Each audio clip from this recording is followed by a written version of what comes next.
Ya. Listo, profe.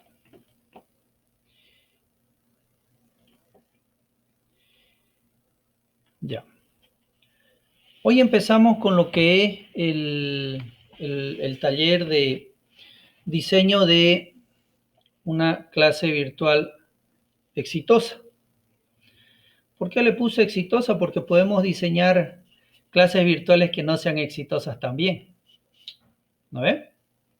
Entonces, ¿qué sucede? Lo primero que nosotros manejamos para poder hacer cualquier diseño es generar un diagnóstico de necesidades académicas.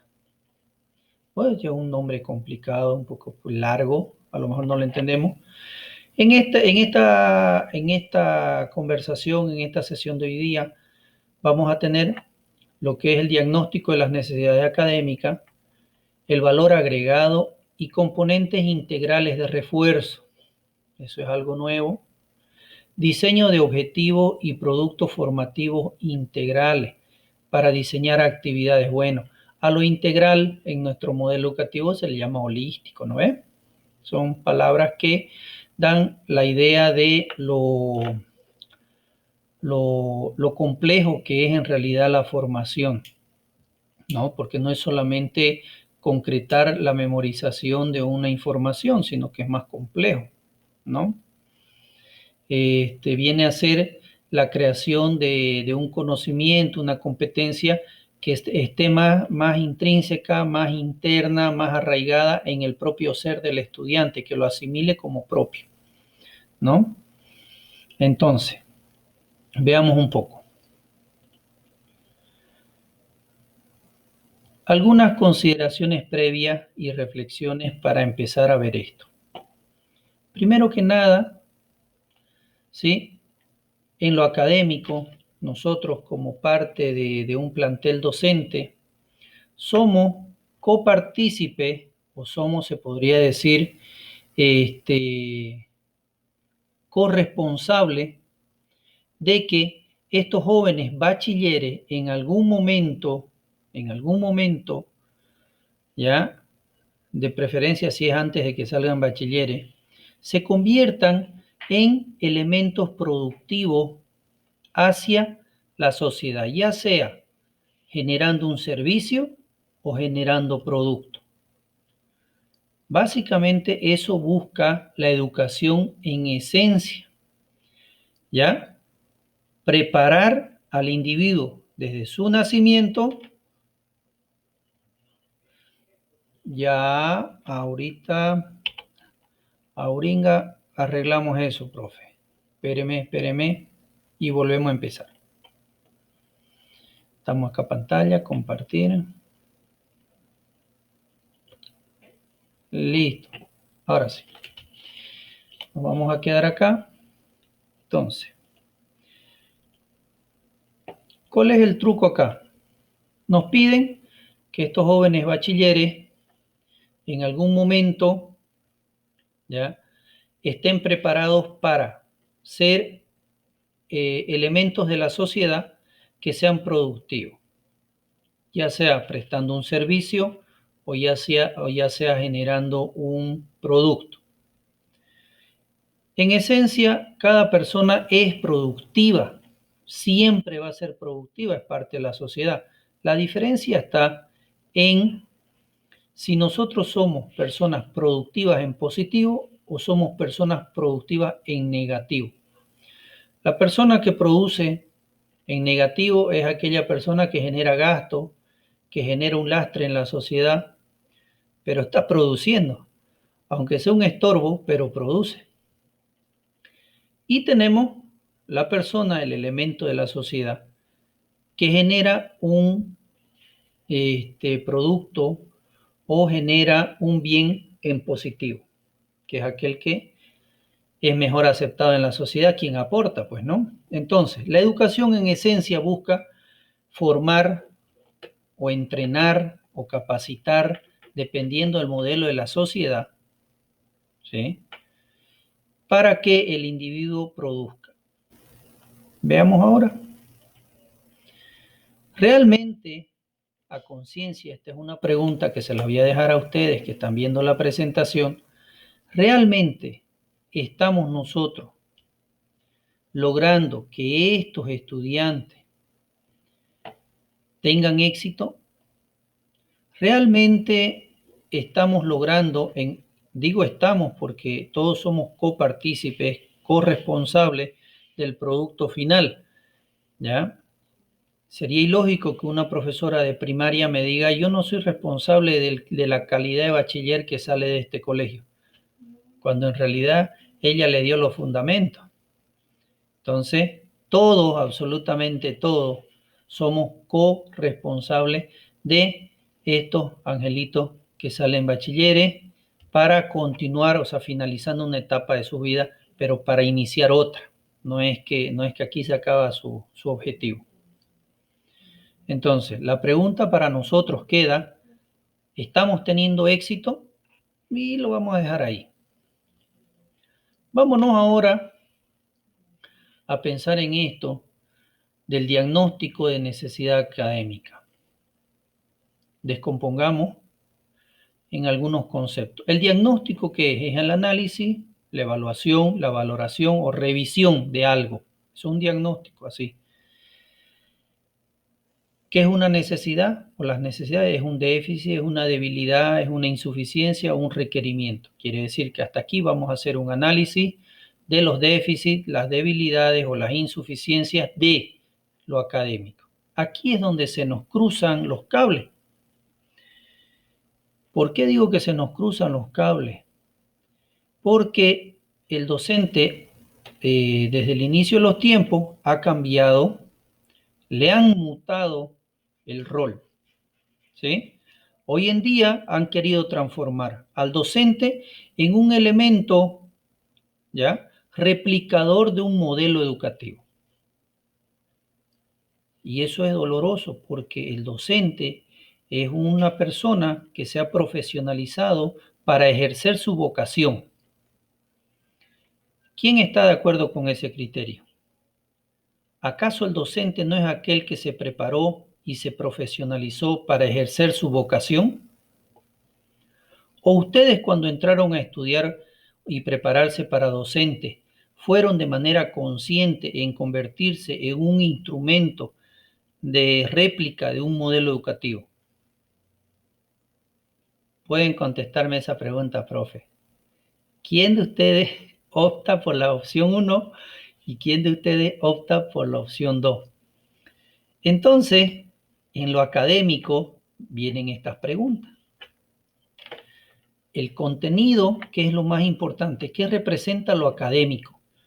El contenido, la información, la estructura de contenido o el proceso de enseñanza y aprendizaje, el proceso de enseñanza y aprendizaje institucionalizado o formales.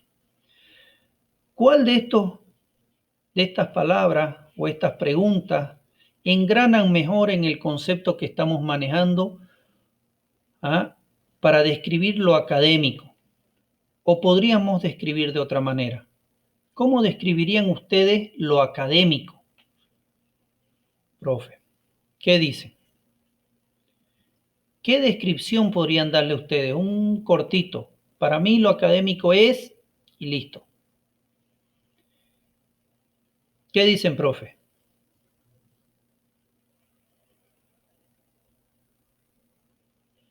¿Nada?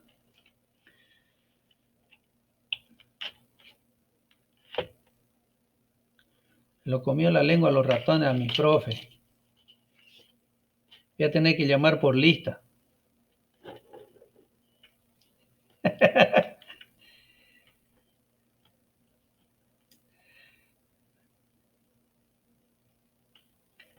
Ya. Yo les voy a pasar la presentación aquí mismo en la plataforma, se las voy a pasar o por el WhatsApp, se las voy a pasar las presentaciones para que no tomen apuntes y me atiendan mejor ya, profe. No se preocupe. Entonces, la pregunta es la siguiente. ¿Cómo definiríamos nosotros desde nuestra óptica lo académico? el concepto académico, ¿cómo lo definimos? Fíjense por qué es importante esta definición en ustedes, porque al final y al cabo es a partir de ahí que ustedes identifican su rol, ¿ya? Y los objetivos. Desde el concepto que yo tenga de lo académico, va a definir mi rol y va a definir el enfoque y mi planificación, prácticamente todo. ¿Por qué? Porque lo académico es el contexto en el que yo entiendo que ejerzo mis funciones. ¿Ya? No se preocupe. Sí, ¿cómo está, profe?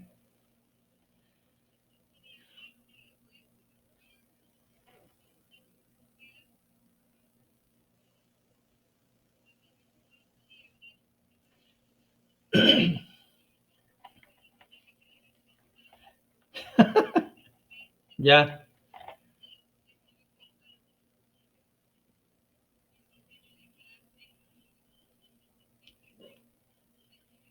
exacto, siempre.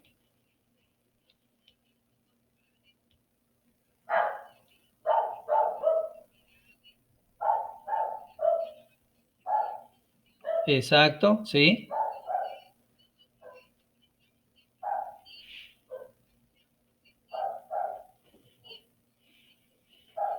sí,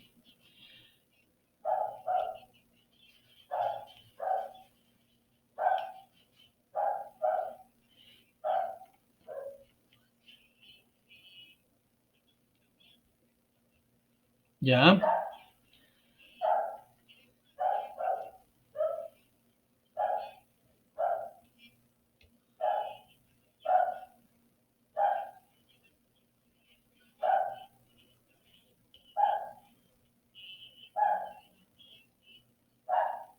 ya,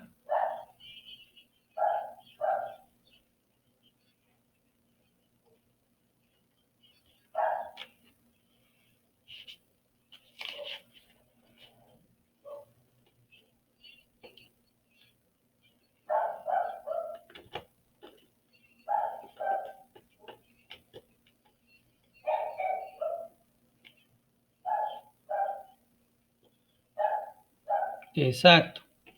Ahora, pero no me está entendiendo, profe. Yo entiendo perfectamente cuál es el sistema en el que nos movemos en los momentos metodológicos y vamos a llegar casualmente a los momentos metodológicos. No nos estamos desviando, ¿ya?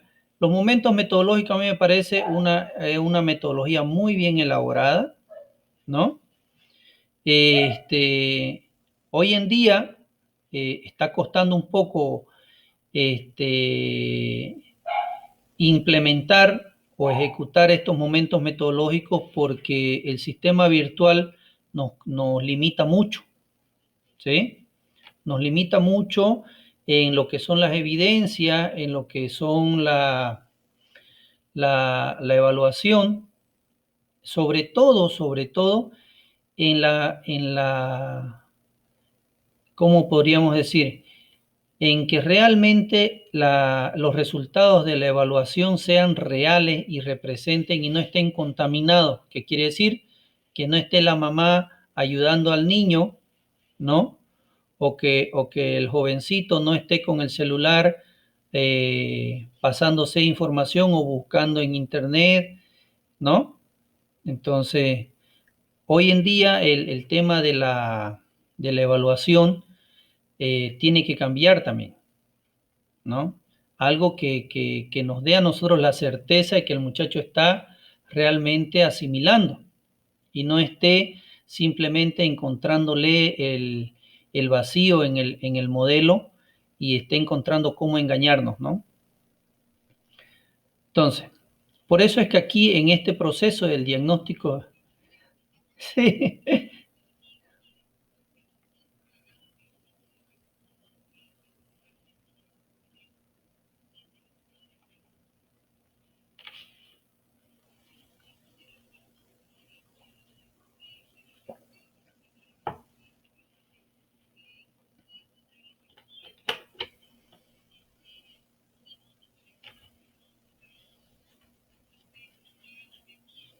claro,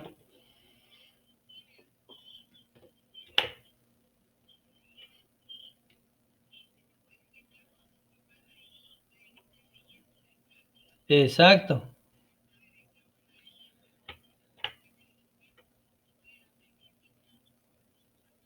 exacto.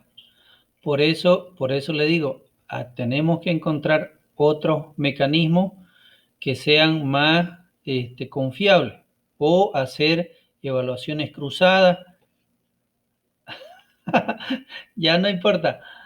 Listo, a ver, sigamos entonces, ¿ya? Lo importante es que nosotros, profe, tengamos nuestro propio concepto del concepto de lo académico porque eso define nuestro rol como docente. Partimos de que la educación, ¿ya?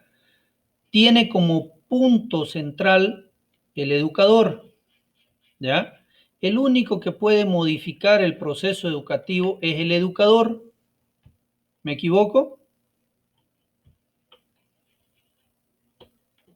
Ya. Exacto. Ya. Sigamos. Miren, lo primero que nosotros buscamos son los objetivos. Es verdad que usted me ha dicho que hacen los objetivos según la metodología, pero fíjense de qué objetivos yo estoy hablando para lograr el éxito. Primero que nada, profe, nosotros debemos de tener claro cuáles son nuestros motivos personales, nuestras expectativas, ¿ya? Como persona en el oficio y el rol que ejecutamos, partiendo del concepto y el principio de que no podemos nosotros ser motivadores si no estamos motivados. No podemos nosotros considerar tener éxito cuando estamos persiguiendo los objetivos abstractos de otra persona o de una institución. O los asimilo o los adapto o genero mis propios objetivos, ¿ya? Personales. ¿Para qué? Para evitar la desmotivación, para seguir en el empuje, ¿me entiende? Porque si el motor se cansa, que es el profesor, entonces esa educación que ese profesor está ejerciendo viene desgastada, viene cansada y sin motivación. Si el profesor está desmotivado, el alumno lo siente y el alumno lo ve y la calidad de su trabajo baja. ¿Estamos de acuerdo con eso?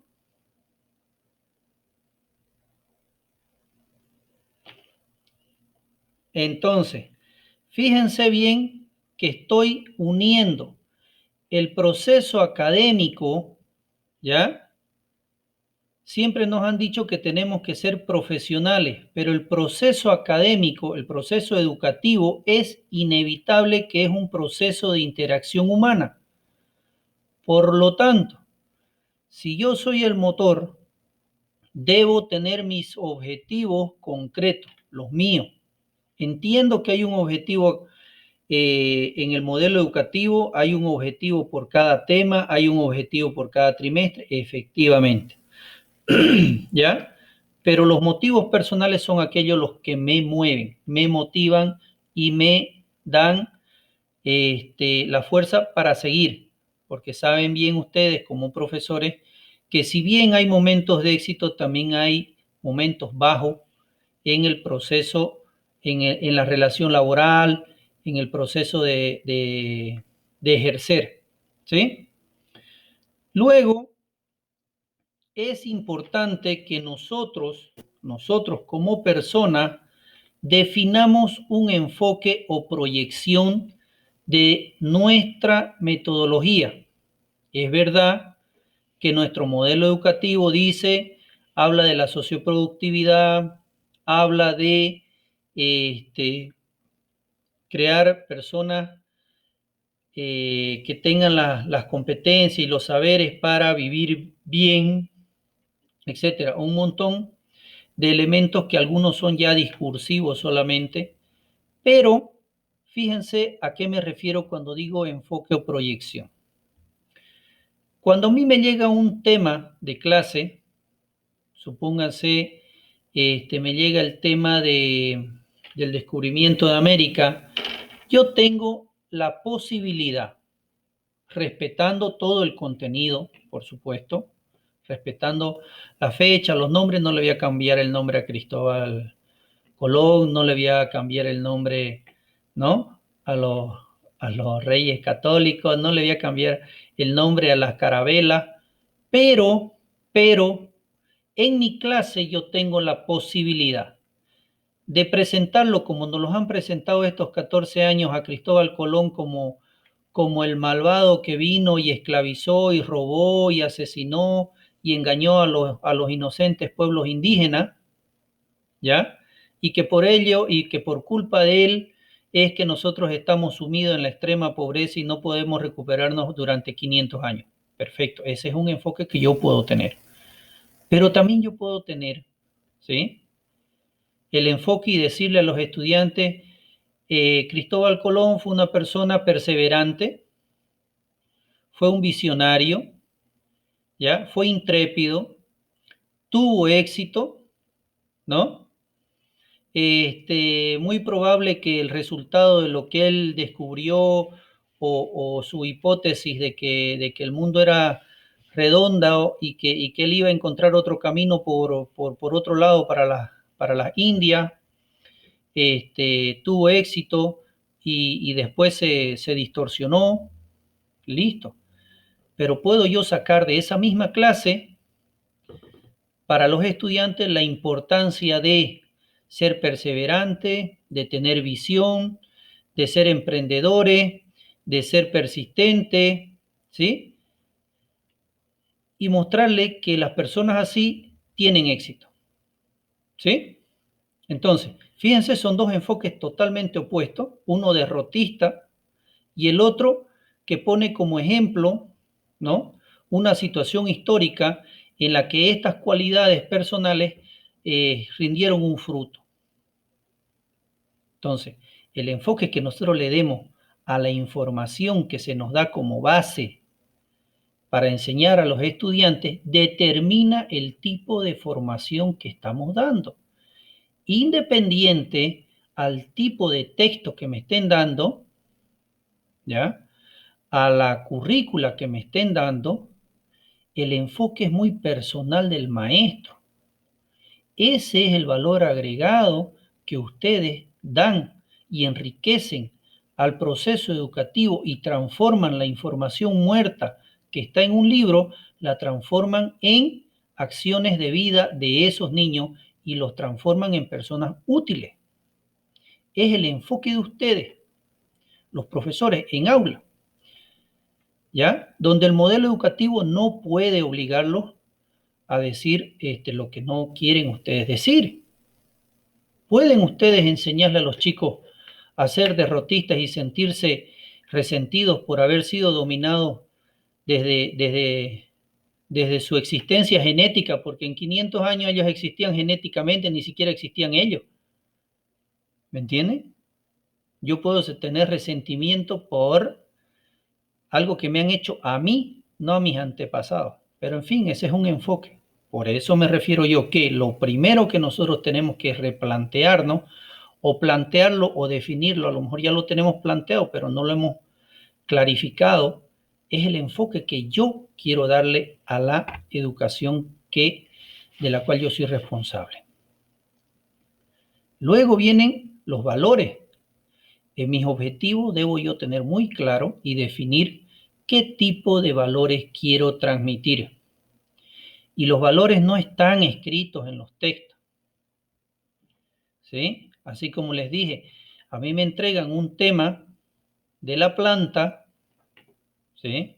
De la planta, y resulta que en el tema de la planta dice que las plantas tienen raíces, que a través de las raíces se alimentan y que la raíz da todos los nutrientes a la planta y que a través del tallo se van estos nutrientes hacia las hojas transforman estos nutrientes a través del sol, qué sé yo. En fin, a lo mejor hasta me aplacen ustedes por decir mal el tema. Pero fíjense cómo puedo yo introducir valores en un tema que aparentemente no tiene muchos valores. Yo puedo decir que La planta tiene raíz, ¿no? Así como nosotros tenemos una familia, tenemos un entorno del cual nos alimentamos, nos fortalecemos, es de donde la persona se nutre para crecer, ¿ya? La planta también recibe sus nutrientes, se alimenta, ¿ah? Y hacemos comparaciones de tipo de alimentación que tiene la planta se alimenta, qué sé yo, de sales, ¿será que nosotros necesitamos sales para vivir? ¿No? Entonces vamos haciendo un trabajo más integral. ¿De qué manera la planta se sostiene? Se sostiene de la raíz, perfecto. ¿Y ustedes de qué se sostienen? Y empezamos a trabajar un tema, pero lo casamos con elementos que ellos los tienen como vivencial. Y es importante que nosotros empecemos a trabajar en los temas que podamos, el tema de valores. ¿Sí? Luego tenemos los conocimientos esenciales, que son los que ya en el modelo educativo, en la currícula o en primaria ya vino la currícula con definida la salida, ¿no es cierto? Ya en la malla curricular, en la planificación de primaria, la última, la corregida, no me acuerdo en qué fecha salió el año pasado a mediados, ¿no? No me equivoco, de primaria, profe Rita. Ya venía con la salida. Entonces eso facilita bastante, ¿no? Y vienen a hacer eso los conocimientos esenciales.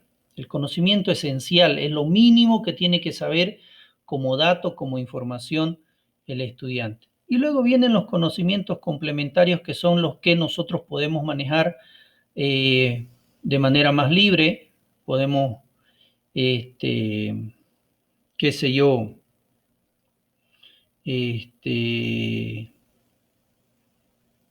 podemos trabajarlo de una manera más integradora, por ejemplo, volviendo al tema de Cristóbal Colón, ¿no? Un conocimiento complementario, ¿sí? Podría ser, por ejemplo, que a Cristóbal Colón le dieron 90 hombres para sus 3 carabelas, ¿sí? Y de pronto le decimos nosotros a nuestros estudiantes, bueno, tenemos las 3 carabelas, tenían 90 hombres, ¿qué tipo de oficio tenían estos señores? ¿Qué tipo de alimento llevaban esas carabelas para que duren 3 meses, 4 meses de transporte? ¿Qué tipo de alimento trajeron a América? ¿Cómo creen ustedes que en el barco, si era de madera, cómo cocinaban sus alimentos y no se les quemaba el barco? Son preguntas que parecen irrelevantes, pero no se olviden que en los chicos también buscamos que desarrollen el razonamiento, ¿no ve? Y puedo aprovechar muy bien un tema para agarrarme de los conocimientos complementarios o de los elementos complementarios que hasta parecen irrelevantes, pero por un lado al estudiante yo lo saco del contexto, ¿ya? Y lo obligo a pensar. Y genero esta estimulación de pensar. Y cuando el muchacho genera un proceso de pensamiento y construye su propio conocimiento ahí, en ese proceso. Fíjense, entonces los objetivos pueden ser un poco más abiertos, ¿ya? Cuando hablamos de los objetivos en un proceso de enseñanza. El proceso de enseñanza que ustedes estarían liderando, porque en el aula no hay otra persona más que ustedes para liderar, canalizar, ¿ya? Y concretar esos conocimientos con esos estudiantes. Por lo tanto, ustedes son los llamados a liderar esa sala. ¿Sí? Por inercia, no hay otra persona ahí. O sea, veamos. ¿Estamos de acuerdo hasta aquí, profe? No estoy tocando la parte metodológica ni estoy tratando la parte humana de ustedes como educadores. ¿Sí? Está.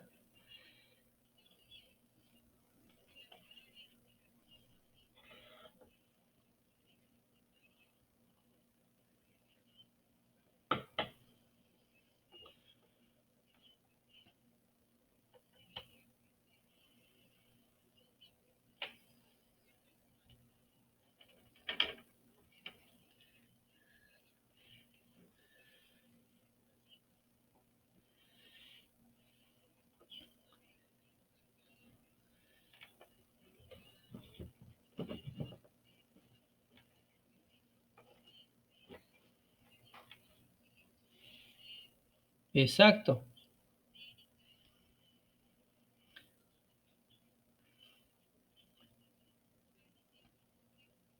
Exacto. Entonces, lo primero que tenemos nosotros que plantear para empezar a desarrollar nuestras clases es lo que nos motiva. ¿Ya? Esos objetivos tenemos que tenerlos bien claros para, para poder soportar el estrés de pasar las clases. Porque si bien es agradable pasar clases, no deja de ser una responsabilidad y un estrés. ¿Sí? Sigamos. Prioridades de articulación. Dice, nuestro modelo educativo, por supuesto, nos entrega una malla curricular, ¿no es cierto?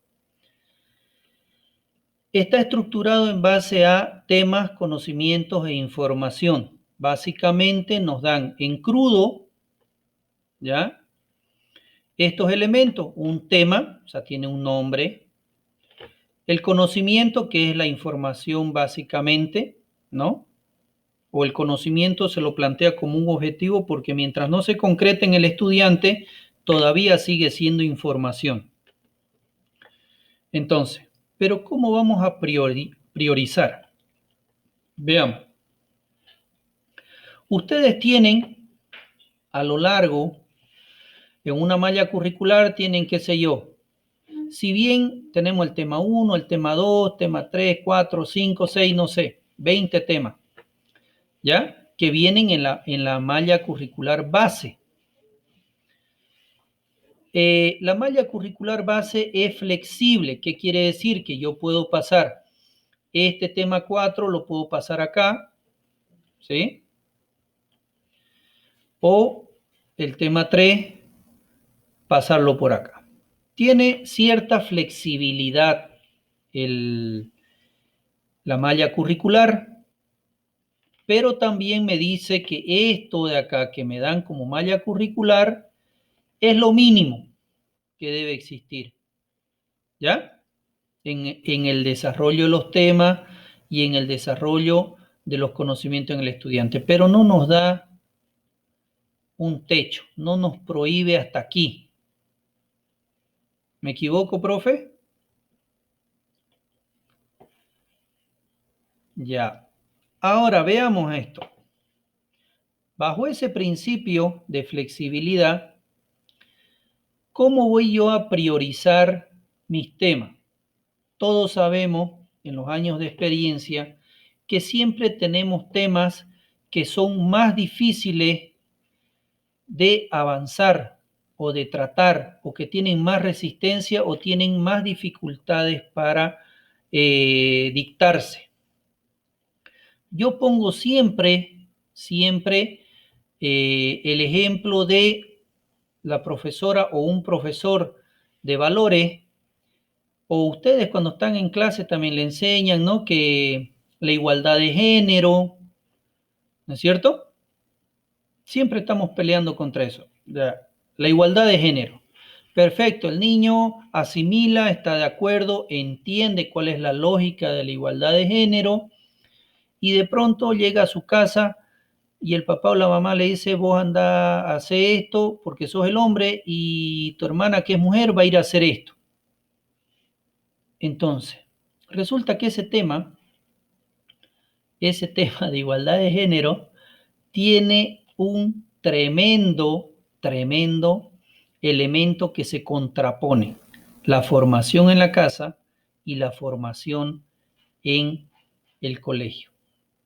Entonces, para mí, ese tema vendría a ser un tema rojo o un tema con dificultad. ¿Ya? O por ejemplo, ustedes tienen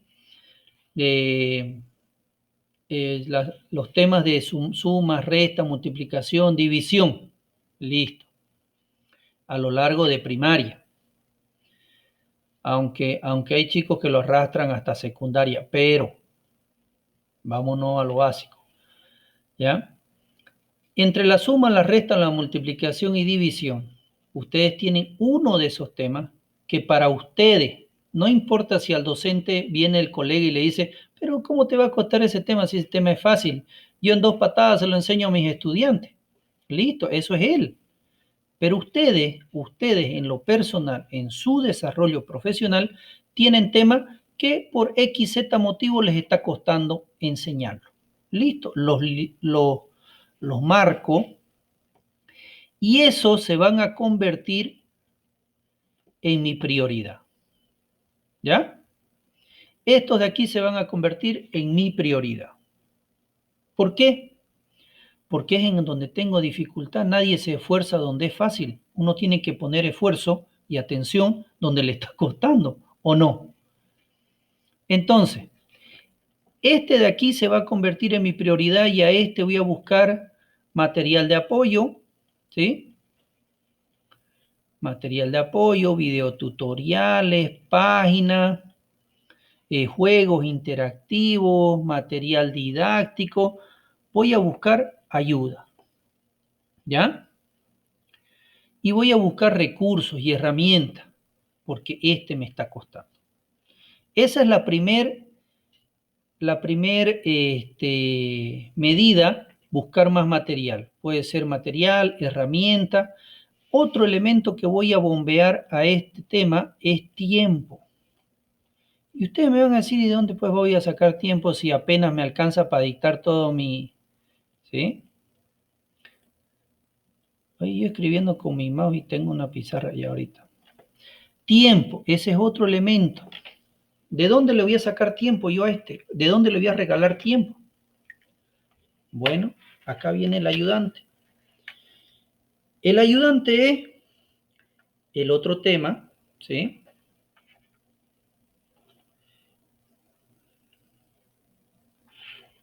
A ver. El ayudante es el otro tema que en realidad es fácil o les gusta. Así como tenemos temas que son más difíciles, también tenemos temas que son más fáciles. Entonces, a ese tema que es más fácil, le voy a robar tiempo. Bueno, en realidad no voy a robarle tiempo, voy a redistribuir mi tiempo, le voy a asignar más tiempo, ¿ya? De este de aquí le voy a pasar tiempo a este, entonces este va a tener más tiempo, ¿ya? Luego, y por supuesto, acá tengo este tema, y voy a buscar también apoyo, pero para hacer que los chicos asimilen o lo trabajen de una manera más independiente. Como es un tema que les gusta o es un tema más fácil, puedo derivar alguna de las sesiones de trabajo a que lo manejen solo los chicos, ¿ya? Ya sea asignarle una investigación o hacer una exposición, que ellos diseñen una exposición y de esa manera ellos mismos hacen el autoestudio. Como es un tema fácil, me permite hacer eso, ¿ya? Y ese tiempo que me estoy ahorrando con estas dinámicas, se lo bombeo al tema difícil, ¿ya? Esas serían algunas estrategias para poder manejar de manera priorizada los temas más complejos. De esa manera estamos trabajando con los temas más difíciles. Ese es el primer criterio, ¿ya? Nos abocamos y nos concentramos en buscar más material, más recursos, más dinámica para estos temas. Esa es nuestra prioridad. Una vez ya tenemos suficiente apoyo, ya tenemos materiales, láminas, videos, qué sé yo, páginas interactivas de apoyo, ¿listo? Recién nos vamos a buscar cómo trabajar los otros temas, pero empezamos el año buscando solución para nuestros temas más calientes, nuestros temas más complejos. ¿Ya? Entonces, de ahí es donde nace lo que tenemos que priorizar. ¿Sí? ¿Qué me dice, profe?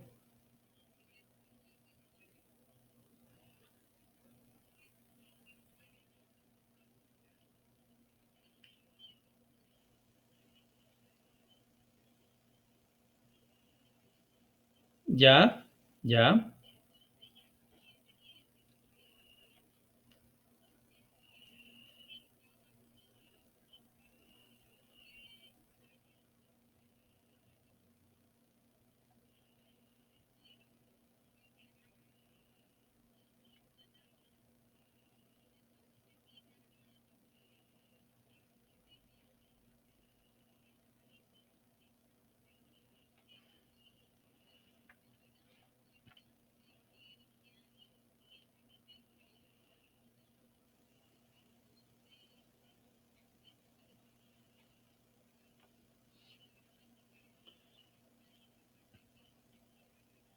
No, pues.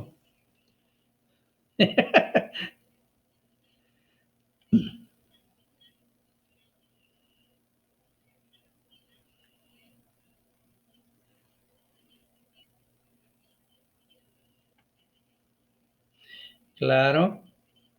Ahora, lo que usted está haciendo es esto, mire. Usted tiene un problema aquí en este tema, que es el que usted me menciona que es difícil.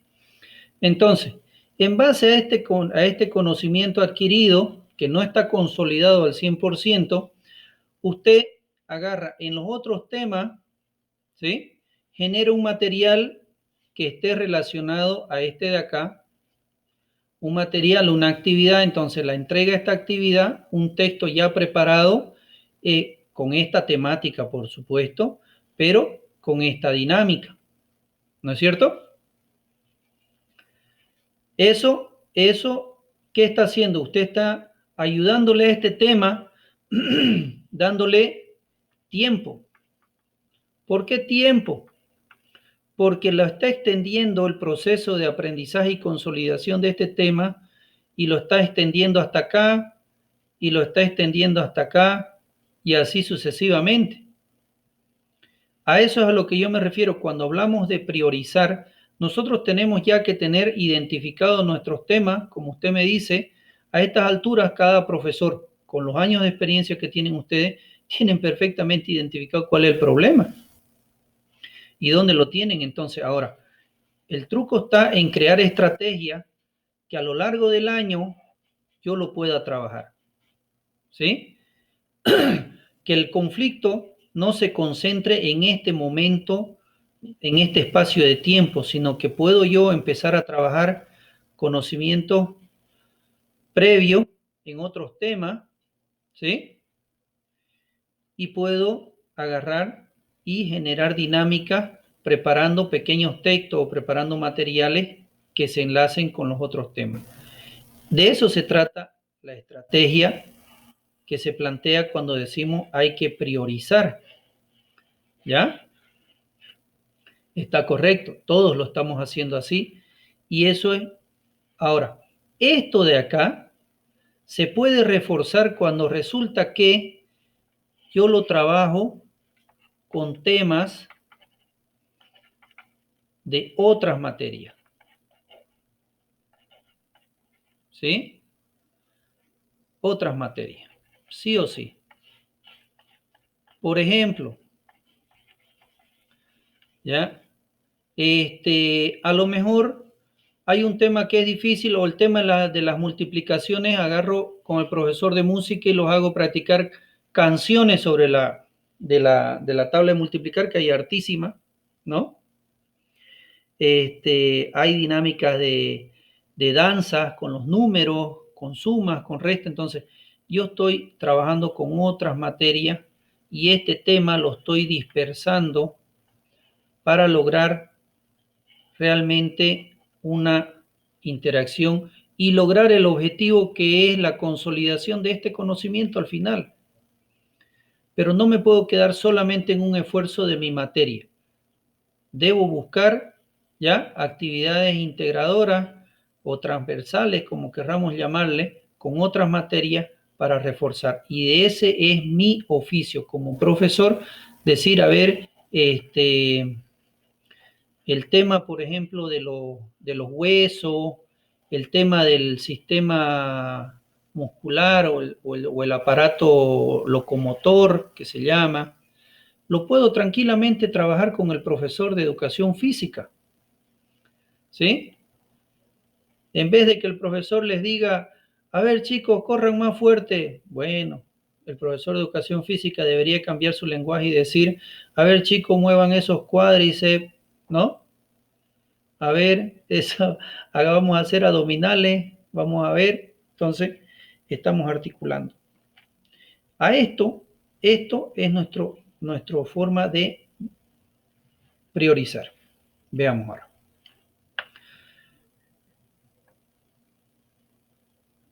El siguiente es la articulación y contexto. Nuestro modelo educativo dice que debemos contextualizar el aprendizaje. Ahora, la pregunta es, los temas que yo estoy viendo, estos temas,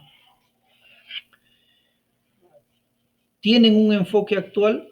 Como el ejemplo que le puse de Cristóbal Colón, a todo muchacho no le gusta aprender la historia, porque implica aprenderse fecha, porque implica aprender de algo que él no lo está entendiendo hoy día. Por ejemplo, nosotros todo el tiempo le estamos diciendo que hay que respetar los derechos de las personas y de pronto cuando le contamos de Cristóbal Colón y la gente que fue esclavizada y la gente que fue vendida y que fue explotada laboralmente, no lo entienden, porque es un contexto cultural de esa época y que es difícil de entenderlo para ellos que lo están viendo recién, nosotros que ya en algún momento lo maduramos, ¿ya? Pero reconozcámoslo, en su momento no era información atractiva para nosotros tampoco. Entonces, ¿de qué manera esta información que yo le estoy dando, que porque además está en la currícula, la tengo que dar, no la puedo omitir, realmente representa un enfoque actual? ¿De qué manera yo puedo hacer que la información que le estoy por dar al muchacho en mi clase se convierta en algo actual, en algo que él pueda aprovechar? Les comenté yo el ejemplo de Cristóbal Colón, que yo puedo darle enfoques diferentes. Si quiero enseñarle, ¿ya? La historia desde el punto de vista de las matemáticas, les voy a decir, por ejemplo, a ver, Cristóbal Colón llegó a América en tal fecha, tardó 3 meses y 5 días en llegar, ¿ya? ¿En qué fecha salió? ¿Sí? Cristóbal Colón tenía 35 años cuando se le aprobó su proyecto de viajar a buscar los caminos a la India, ¿sí? Y eso fue en el año tanto, pero tardó 7 años intentando en España y anteriormente 9 años en Portugal, ¿sí? ¿Cuántos años? ¿En qué año él empezó a, a buscar financiamiento para su proyecto? ¿Cuánto tiempo él tuvo para hacer su proyecto? Y listo, o sea, lo estoy haciendo sumar y restar al muchacho inevitablemente. ¿Ah? O si quiero decirle, ¿qué creen ustedes que Cristóbal Colón le llevó a los reyes católicos para convencerlos? ¿Será que él fue con sus ideas, llevó una pizarra, un mapa, una calculadora? ¿Qué llevó? Entonces, estamos trabajando la lógica del chico, estamos haciéndolos partícipes de la creación de la información, estamos dándole un poco de matemática, estamos haciendo que su cabeza piense. Desde el momento que nosotros le planteamos una información como un reto, se hace más interesante para el cerebro, se hace más dinámico. Entonces, ahí el enfoque cambia porque le estoy planteando retos, ¿sí? Le estoy planteando retos, le estoy planteando otra forma de ver y otra forma de participar. ¿Tiene relevancia para los estudiantes? Perfecto. Yo le puedo decir, hoy en día le podemos decir, ¿quién podríamos decir que tiene el mismo ímpetu de Cristóbal Colón, que quiere ir a descubrir otras cosas? ¿Existen personas hoy en día que hacen eso? Seguramente el niño dirá, los que quieren ir al espacio, encontrar vida en otro planeta, o los que quieren investigar las profundidades del mar, o los que buscan tierras desconocidas. Entonces el muchacho empieza a ver que así como Colón en su época buscaba, hoy en día existe gente y existe espacio para la gente que genera ese tipo de iniciativa. Los descubridores siempre van a existir. Ahí le podemos hablar, ustedes pueden entrar a ver la revista o la página de National Geographic, cómo descubren lugares recónditos del planeta. Esta gente podría ser como Cristóbal Colón en su época, buscan información, buscan conocer, ¿no? Y le estamos dando otro tipo de información. Es importante que nosotros también entendamos como profesores cuáles son los juegos, las películas, los dibujos animados que ven sus estudiantes, porque también los podemos utilizar como ejemplo o crear situaciones análogas para poder explicar cosas. Eso es importante. Nosotros como profesores hay una tarea que tenemos de investigar, de saber qué es lo que les gusta, qué es lo que ven, qué es lo que hacen, porque si nosotros hacemos referencia a esos dibujos animados, a sus personajes, o ponemos en un PowerPoint su personaje favorito, entonces les llama la atención. ¿Sí? Y nos movemos en su contexto. No tienen ellos que moverse en nuestro contexto, sino nosotros en su contexto. Para que sea relevante, pues, ¿no? Si no, vamos a estar dándole información que a ellos no les interesa. O se la estamos, mejor dicho, se la estamos planteando de una manera no interesante. ¿Estamos de acuerdo ahí, profe, o no estamos de acuerdo? Ya. Ahora, veamos acá. Aquí es donde vamos a ver, y aquí es donde entran los momentos metodológicos que me comentaba usted, profesora Rita. ¿Ya? Hoy en día, el tema, o llamémosle tema ya, por así decirlo, pero estamos hablando de un contenido cualquiera, ¿sí? Si bien lo planteamos como un tema o como una unidad, pero no deja de ser un contenido, ¿ya? Y un conocimiento como objetivo a alcanzar. Esto se articula inevitablemente en el hogar y tendríamos que buscar de qué manera relacionamos nuestro tema con situaciones o experiencias del hogar. Entonces, cuando yo articule las actividades que van a hacer en el hogar, ¿ya? En su momento metodológico usted puede escoger si quiere que sea el proceso de investigación o el proceso de consolidación o el proceso no sé, de la experiencia o de la experimentación en el hogar. dependiendo, por supuesto, de cada tema, ¿no es cierto? Pero no nos olvidemos que tenemos que pensar los momentos metodológicos de acuerdo al contexto en el que vamos a articular la actividad. Entonces, yo quiero que en el hogar, por ejemplo, en la planta, el muchacho identifique cuáles son la presencia, podríamos decirlo así, la presencia de planta, ya sea en la alimentación, en lo ornamental, en lo industrial. Bueno, en lo industrial pues tengo muebles, ¿no? Están las cerchas de mi techo, ¿no? En lo ornamental pues habrán plantitas, florcitas, algo tendrán, ¿no? En lo alimenticio pues tendrán verduras o especias.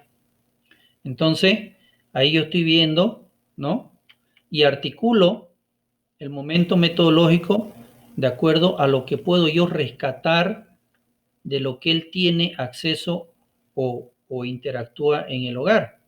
Y es ahí donde diseño mi actividad. ¿Sí?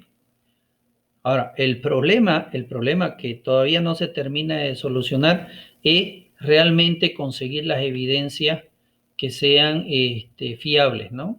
En realidad, casi nunca se tiene evidencia 100% fiable de que el muchacho logró concretar el conocimiento. Luego tenemos el proceso de la clase que hoy por hoy, en lo que tenemos las virtuales, se ha reducido, podríamos decir así, a la mitad. ¿Sí?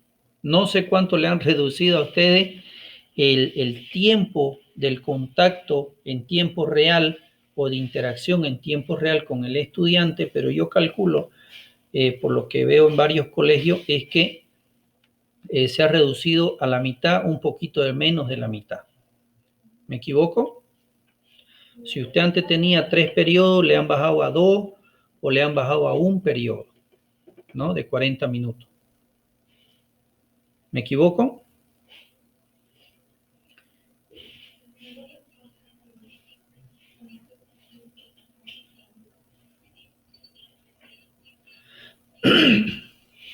Sí,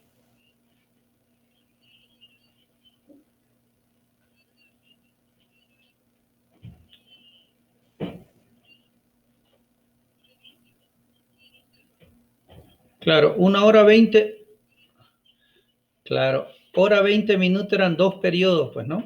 40 y 40. Ahora están con uno de 45. Sí,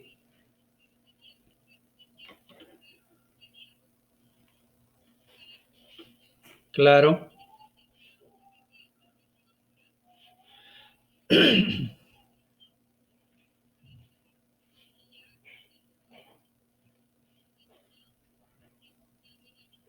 exacto. Ese es el promedio, ¿ya? Entonces, sí,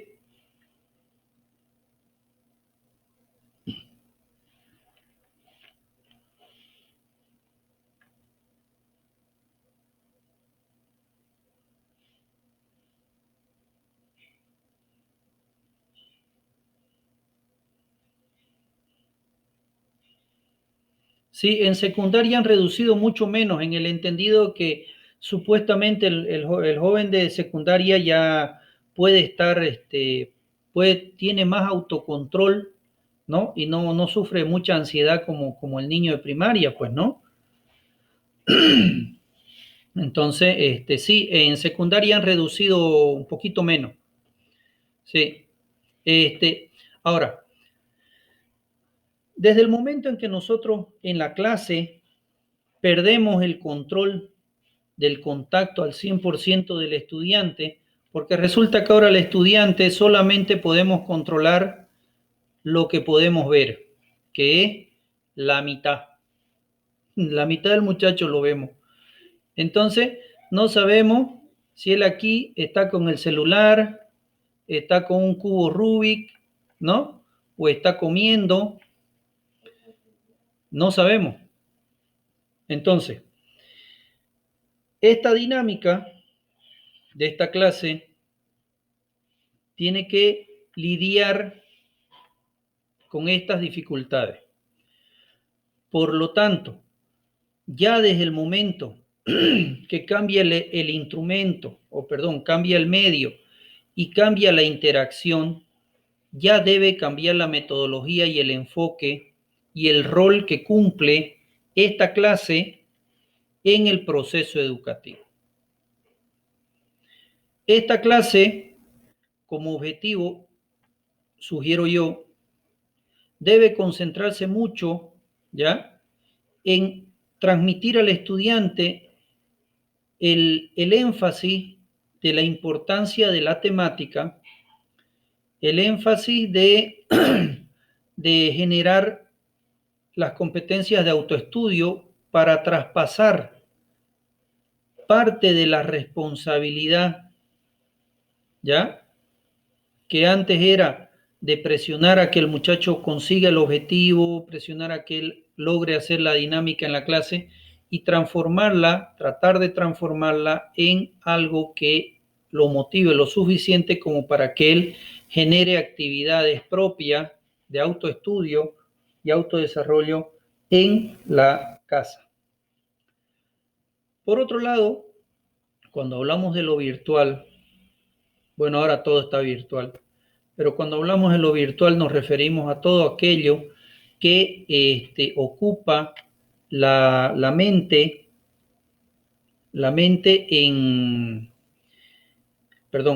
cuando tenemos algún medio o alguna situación artificial que ocupa dos o más de nuestros sentidos. El cerebro solamente es capaz de captar el mundo exterior a través de los 5 sentidos. ¿Sí?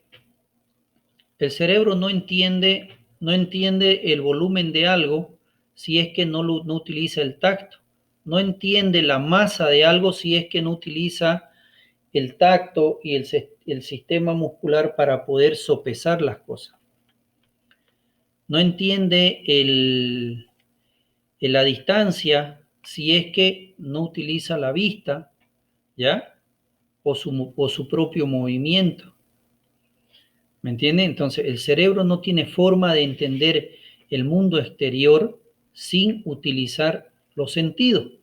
Por lo tanto, cualquier elemento que distraiga o acapare la atención de cualquiera de los sentidos, ¿sí?, hace que el cerebro entre a una nueva sensación de realidad. Por eso es que los niños y las personas mayores que están en los juegos, ¿ya?, sienten emociones reales, ¿ya?, y frustraciones reales al estar en un ambiente virtual donde están con audífonos y todo su cerebro está captando el audio, su vista está concentrada, ¿sí?, y su sistema locomotor está siendo condicionado a un estímulo visual y auditivo. Fíjese, son 3 sentidos que están siendo acaparados por un juego virtual, o un juego en línea, o un juego digital. ¿Sí? Por eso es que sienten rabia, sienten frustración, sienten como tal y cual ustedes sentirían en una vida real.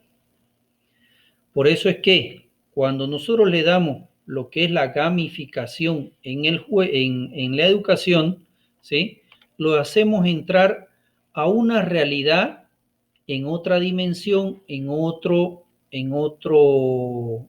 nivel, digámoslo así. ¿Ya? Por eso es que es tan efectivo a nivel virtual la gamificación. ¿Estamos? Aquí ustedes tienen que tomar en cuenta, hay muchas páginas, ya se las vamos a mostrar, donde ustedes van a poder crear lo que es la gamificación, inclusive pueden ellos programar sus propios juegos, pero eso todavía. Solamente para que entendamos que nuestro tema, cuando nosotros hablamos de los momentos metodológicos, debemos articular estos momentos metodológicos en estos tres contextos. ¿Cómo vamos a articular nuestros momentos metodológicos en actividades y evidencias realizadas en el hogar, en la clase y en lo virtual?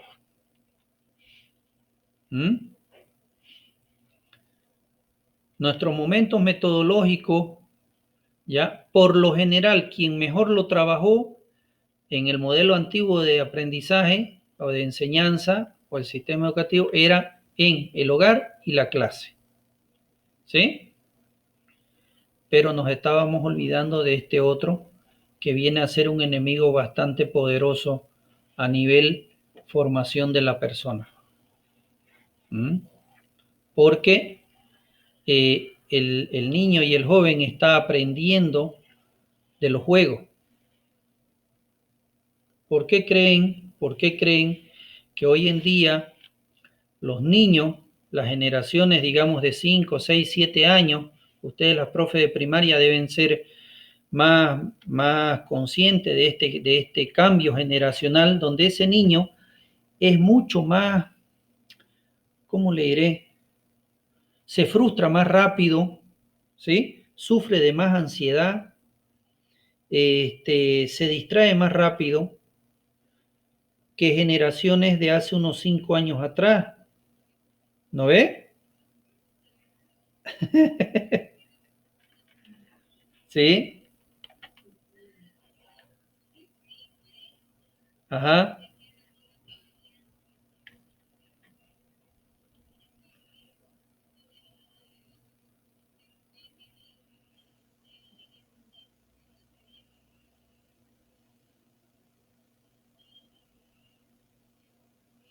Exacto, pero ¿qué sucede? Fíjese con los juegos, ¿ya?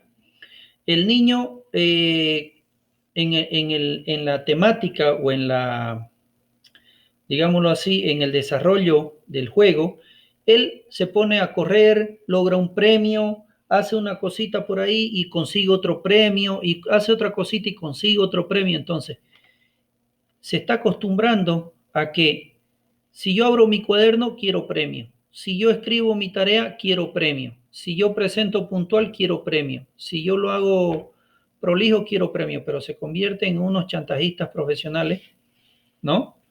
Entonces, que por todo y por nada, por un esfuerzo mínimo, quieren premio y quieren un reconocimiento. Y no les gusta, ¿ya? No les gusta asumir trabajos que impliquen mucho esfuerzo o que los resultados tarden demasiados pasos. ¿Por qué? Porque se están acostumbrando a que en los juegos, ¿ya? Hacen un pequeño esfuerzo y tienen un premio, ¿sí?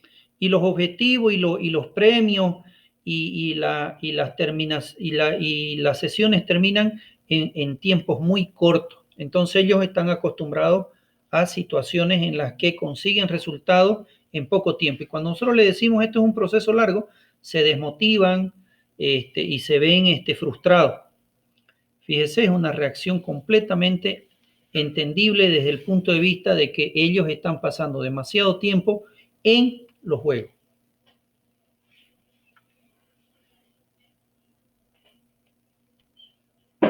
¿Sí?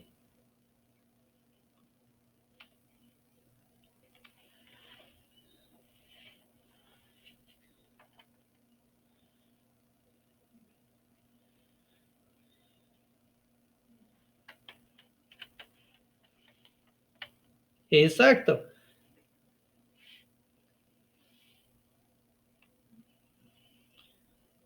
Y con el mínimo esfuerzo.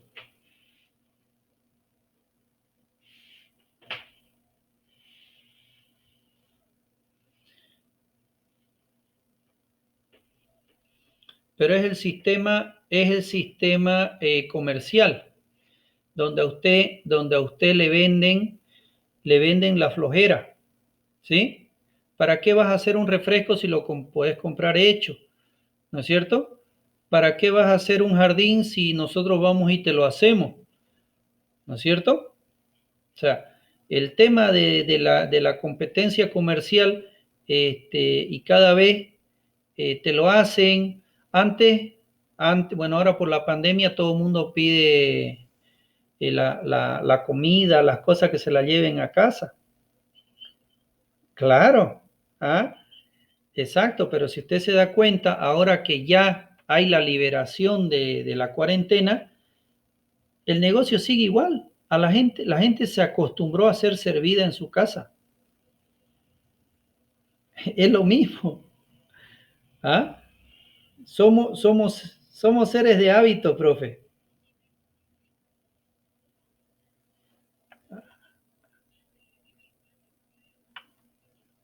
A ver,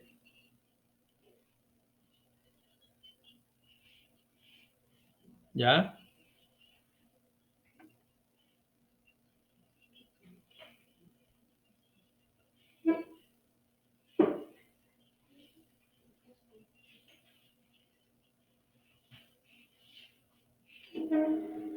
ya,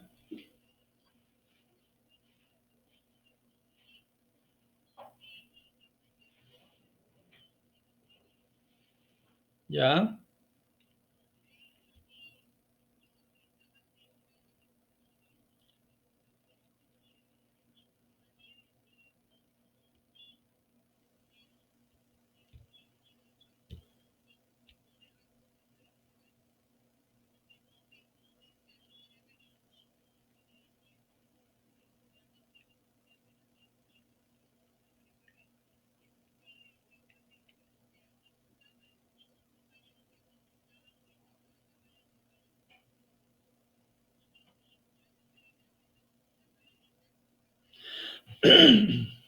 ya.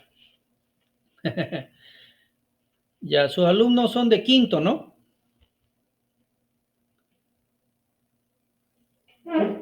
Sexto, ya. Entonces, ellos ya saben hacer print screen, ¿ya? O sea, ellos ya saben hacer una captura de pantalla. Entonces, al compañerito que le dice, está su cámara encendida, ¿ya? Dígale, pásame una impresión o una foto de la pantalla y se lo va a pasar por el chat, ¿ya? Pero es fácil identificar eso, profe. Cuando la pantallita del alumno sale negra, ¿ya? Ahí el cuadradito donde supuestamente tiene que verse él, sale negra, es que él tiene la cámara encendida, pero usted no la está viendo, que es muy poco probable, por si acaso, ¿ya? Y si le sale el iconito, la personita, el dibujito ahí, es que él está con su cámara apagada, ¿ya? Ustedes trabajan, ya, ya. Al finalizar la clase les voy a mostrar cómo medir la velocidad de su internet también, ¿ya? Para que ustedes sepan cómo está la velocidad de su internet, puede ser que a veces sea también eso, pero cuando el estudiante tiene su camarita encendida y usted no la ve, tendría que salirle un cuadradito negro ahí en el lugar donde está él, negro, ¿ya? Y si le sale el iconito, el redondito, su dibujito de él, es porque está nomás con su cámara apagada, ¿ya? No hay forma de que él la tenga encendida, ¿ya? Y usted no lo vea.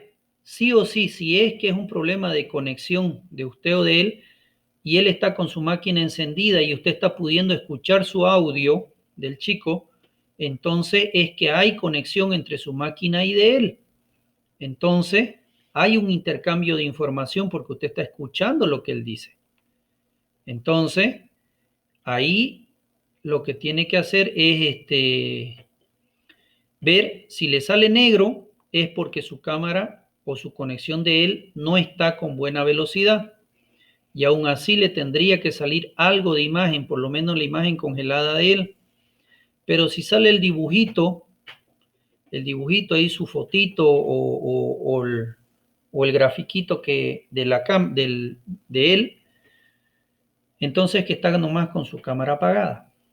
Y si algún compañerito solidario, con mucha empatía y con tendencias a mentir, le dice que él está con la cámara prendida, a ver, entonces pásame una captura de tu pantalla, dígale.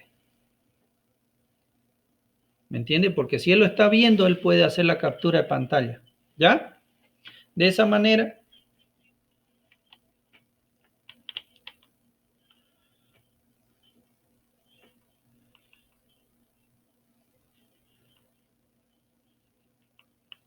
Ah, ya.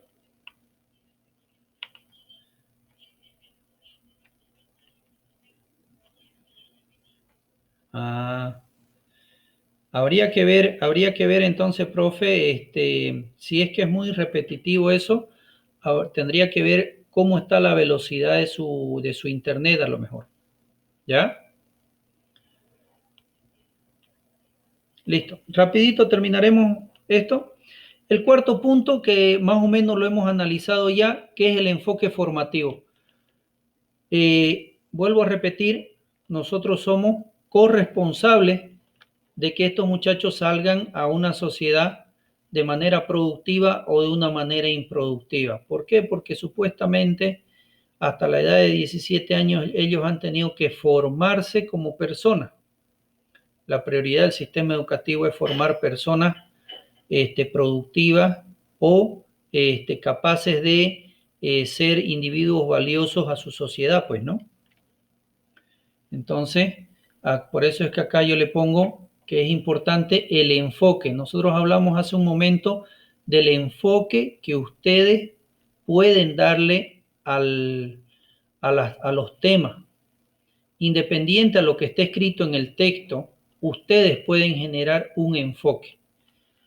Y aquí es donde quiero llegar con esto, para que quedemos con eso en la cabeza, ¿ya?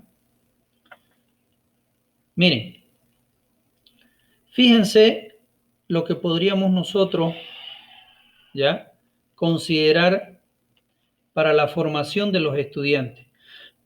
Nosotros tenemos componentes en la formación, ¿ya?, componentes que son fundamentales, que son los valores, el enfoque socioproductivo, porque yo conozco, y seguramente ustedes también conocen, gente que no ha tenido la oportunidad de estudiar, pero trabajan, producen, ¿sí? Gente que tenga iniciativa, que sepa trabajar en equipo, que tenga ética, porque hay gente pobre que no roba, ¿sí? Que sea inteligente, o sea, que piense, que sepa pensar. Hay gente que en su pawichi, como decimos nosotros, ¿ya? Aún así, buscan formas ingeniosas de sobresalir o salir de sus problemas, que tienen autoestima, ¿ya? Todos estos elementos que están aquí, fíjense, en ningún momento habla de matemática, química, física, lenguaje, ciencias naturales, en ningún momento, pero son cualidades que deben de existir en una persona. Entonces, por eso se llaman fundamentales, o por eso los clasifiqué como fundamentales, ¿ya? Porque esta persona, aunque no reciba ningún tipo de educación formal, ¿ya? Pero si tiene esto lo convierte en una persona de bien. Luego tenemos lo que son básicos, que es lo que tenemos en el contenido curricular, un contenido mínimo de conocimiento, que tenga comprensión lectora, que entienda lo que lee, ¿ya? El razonamiento lógico matemático, que sepa organizarse y que entienda su rol de persona en el contexto real. Esto lo convierte en una persona productiva para la sociedad, ¿sí? Pero aún con estos conocimientos, y si no tiene esto, aquí podemos tener un potencial maleante, un potencial estafador, ¿sí? Porque tiene los conocimientos, sabe sumar y restar, tiene razonamiento lógico, pero no tiene ética, ¿sí? No le gusta trabajar en equipo, por lo tanto es alérgico al trabajo, ¿sí? Fíjense cómo separamos las cosas. Y luego vienen estos otros que son un poco más técnicos, ¿sí? Que son estos de acá. Gestión de proyectos, aspectos legales normativos, costos y presupuestos. Aunque no lo crean, estos elementos podemos nosotros ya empezarlos a transmitir en el estudiante de una manera muy sutil. Por ejemplo, vuelvo al ejemplo de Cristóbal Colón y decimos gestión de proyecto. ¿Ya? Y manejamos de la siguiente manera. Resulta que existían 3 barquitos, ¿sí? Y los 3 barquitos tenían alimentos y gente. Pregunta, ¿cómo hacían para gestionar el alimento? ¿Cómo hacían para racionalizar el alimento?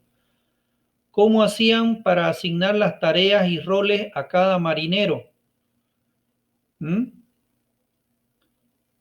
Entonces, ¿cómo organizaban su tiempo si los barcos necesitaban atención día y noche? Ese proceso el muchacho va a empezar a pensar, a tratar de organizar y va a decir esto se podría hacer así, esto se podría hacer así. Inevitablemente el muchacho está haciendo un razonamiento, ¿ya? Que lo va a llevar de manera natural a un proceso de gestión de proyecto. Cuando le estoy enseñando, ¿no? La planta, entonces le puedo decir aspectos legales normativos, ¿sí? ¿Existe alguna ley que cuide las plantas? ¿Existe alguna ley que prohíba o que regule la utilización de algunas plantas? Y ellos por razonamiento lógico a lo mejor lleguen y si no, le damos un conocimiento complementario. Costos y presupuestos, lo mismo. Les voy a dar un trabajo de exposición o una maqueta. Bueno, chicos, a la maqueta, ustedes al informe de la maqueta me van a pasar cuánto invirtieron en tiempo, cuánto invirtieron en material, cuánto tiempo y el tiempo le ponen un precio. Ahí están ellos sacando costos y presupuesto. ¿Me entienden? Entonces, nosotros, desde el momento que agarramos cualquier tema, deberíamos de tener presente si es que en ese tema yo puedo de alguna manera introducir estos elementos o esto, ¿ya? O esto. Para que realmente el tema que yo desarrolle se pueda decir que es integral y que además responde a una necesidad real del muchacho en su contexto. Porque inevitablemente, no importa lo que él estudie, sea ingeniero, sea arquitecto, sea zapatero, ¿ya? Debería tener esto de acá. Primeramente debería de formarse como una persona. Luego debería de tener esto como requisitos mínimos para poder sobrevivir en una sociedad culta o una civilización desarrollada. Y estas de acá ya serían para que él sea capaz de ser competitivo en un contexto comercial moderno. Entonces, nosotros, no importa si somos profesores de primaria, no importa si somos profesores de secundaria o profesores universitarios, estos elementos deberían de estar, aunque sea a manera de comentario, en el desarrollo de nuestros temas. En algunos temas vamos a poder aprovechar algunas cosas, en otros temas vamos a poder aprovechar otras. Pero esto realmente les hace un pequeño mapeo de lo que podría ser un aprendizaje significativo para el estudiante y además enriquece su contenido. ¿Estamos de acuerdo? Revísenlo, léanlo. Seguramente van a encontrar algo más de cosecha propia de ustedes con la experiencia que tienen. ¿Sí? Entonces, el primer paso que nosotros tenemos que manejar para poder desarrollar una clase independiente que sea virtual o sea presencial, hemos dicho, son los objetivos y es importante que nosotros sepamos que esto se debería de articular de alguna manera con los contenidos que tenemos. No es tan difícil. Hay que trabajar el enfoque y el enfoque depende de una decisión de ustedes. ¿Qué tipo de enseñanza quieren impartir? No me refiero a qué contenidos tengo que impartir. Fíjense la diferencia. Contenidos que tengo que impartir porque existe una ley que me dice estos son la currícula base. Entonces esos son contenidos que tengo que impartir. Pero yo me refiero la otra parte que para mí es la más valiosa, es qué tipo de educación quiero dar. Ese es el primer paso. Independiente de que usted vaya a utilizar una computadora de última generación o una pizarra de piedra, sin importar la tecnología, partimos de la esencia de toda educación, que es el maestro, la voluntad del maestro, el enfoque del maestro. Eso es lo primero que ustedes tienen que consolidarse. Por supuesto, son profesores con mucha experiencia, ¿ya? Pero en muchos casos nos hemos dejado absorber, digo nos hemos dejado porque en un determinado momento, haciendo una retrospectiva de mi trabajo como docente, también me doy cuenta que me concentraba en cumplir los objetivos curriculares, en cumplir con los objetivos institucionales y eso me hacía perder mi esencia y mi eficiencia como docente. Y me di cuenta que perdía mucho el contacto con el estudiante. Al perder el contacto humano con el estudiante, el mismo estudiante perdía el interés. Y fíjense que le estoy hablando que yo dicto una materia que es bastante atractiva para los jóvenes, que es tecnología. Aún así perdía bastante el interés porque yo, concentrándome en los objetivos institucionales, perdía mi propio enfoque. ¿Listo, profe? Ha sido un poco aburrido la parte teórica, la parte de enfoque de esta clase, ¿sí?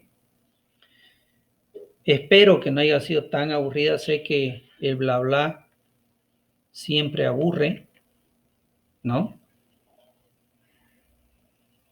¿Qué opiniones rescatamos, profe? No sé usted.